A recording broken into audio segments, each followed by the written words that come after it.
Bonjour et bienvenue dans ma petite capsule. Aujourd'hui, nous allons parler des sushis keto.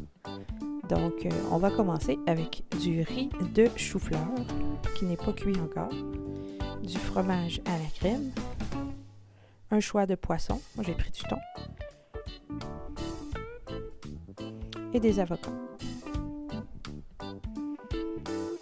On prend des feuilles de nori pour enrouler notre sushi et du vinaigre de riz pour donner du goût à notre préparation. Donc, on commence par faire cuire le riz de chou-fleur, donc au micro-ondes. On prend le bol de riz de chou-fleur cru et on va le faire cuire environ 1 minute 30 au micro-ondes. Ça va faire sortir l'eau et ensuite ça va nous donner une texture intéressante. Maintenant que c'est cuit, on va l'éponger comme il faut, justement pour aller retirer toute l'eau de notre préparation de chou-fleur. On le met soit dans un coton à fromage, dans des essuie-tout hyper absorbants ou dans un linge à vaisselle très très propre que vous utilisez pour des façons alimentaires. Mais le but étant le même, c'est-à-dire de retirer l'eau de la préparation. Donc, comme il n'y a pas d'amidon dans le chou-fleur, c'est important de retirer l'eau pour que le fromage puisse s'agglomérer avec la préparation. Une fois que c'est fait, nous allons remettre la préparation de chou-fleur dans le bol. Vous voyez comme ça a une texture assez ferme. C'est pas collé, mais ça a une bonne texture intéressante. La prochaine étape va être de donner un peu de goût à ce riz-là en ajoutant un peu de vinaigre de riz. Comme c'est un riz de chou-fleur, il goûte le légume, donc ça va nous donner un petit goût intéressant qui va se rapprocher le plus possible du riz original qu'on espère obtenir. Donc la prochaine étape, c'est de faire ramollir notre fromage à la crème, à peu près 40 secondes, 30 secondes au micro-ondes, pour pas le faire brûler.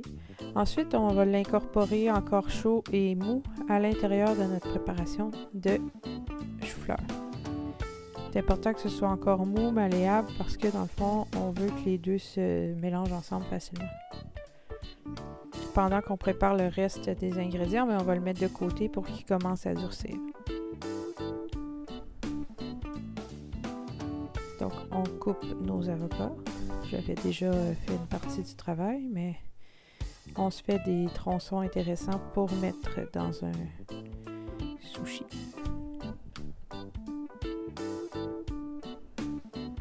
Et on va passer à la même étape avec le thon.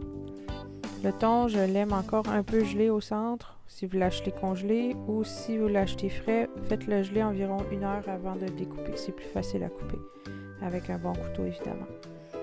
Vous faites des morceaux d'une largeur d'environ 1 cm par 1 cm pour pouvoir insérer dans votre sushi. Puis les morceaux qui sont moins intéressants, moins beaux, qui font partie de la pointe, vous pouvez les mettre en cubes à ce moment-là.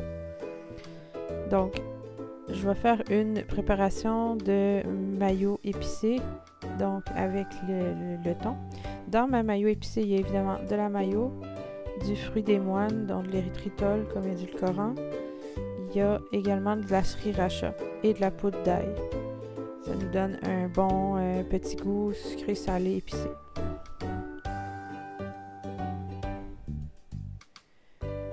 Donc, j'ai toujours un petit peu de vinaigre de riz avec moi pour pouvoir coller ma feuille. Mon riz a durci un petit peu, ça va être parfait pour manipuler. Et mes ingrédients sont prêts pour la préparation de notre premier rouleau. Donc, on met toujours le côté rugueux vers l'intérieur. Et on va... j'ai mis des gants parce que je trouve que c'est salissant le riz de comme ça, parce qu'à cause du fromage à la crème. Donc, on étend le riz un peu de la même façon que notre riz à sushi normal. C'est juste un petit peu plus salissant. puis par la magie de la coupure, je vais vous faire sauter ce bout-là. Bon, merveilleux. J'enlève mes gants.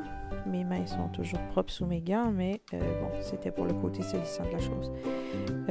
Donc, on installe nos ingrédients. Comme je vous dis, ça aurait pu être du saumon, ça aurait pu être d'autres légumes là, comme du concombre, de la laitue, à la limite, ça peut être ce qui vous permet d'entrer dans votre banque de glucides, dans le fond.